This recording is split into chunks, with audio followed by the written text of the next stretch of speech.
Ang hirap pala maging masayahin sa paningin ng lahat. Kasi kapag ikaw ang palaging nagpapasaya, walang magtatanong kung masaya ka.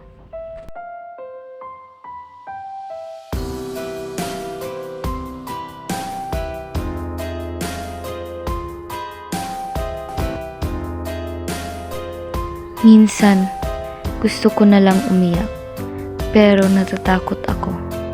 Natatakot akong baka sabihin mahina ako, o baka isipin nilang drama lang to, arte lang ng batang marupok.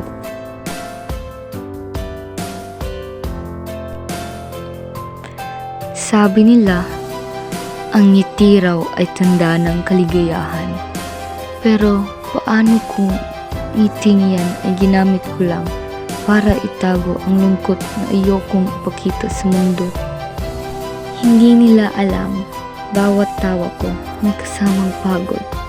Bawat selfie ko may kasamang luha. At bawat okay lang ako ay isang pader na tinayog ko para hindi nila makita kung gaano ako kawasak. Araw-araw, pare-pareho ang eksena. Pagkita sa kaibigan, ayos lang ako. Pag-uwi sa bahay, pagod lang ma. Ngiti rito, tawa roon, pero sa loob, tahimik ang sigaw. Minsan, gusto kong sumigaw. Gusto kong sabihin, pagod na akong magpanggap. Gusto ko rin maramdam na may nakakaintindi.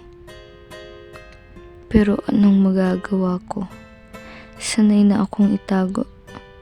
Sanay na akong ngumiti kahit umiiyak na ang puso ko.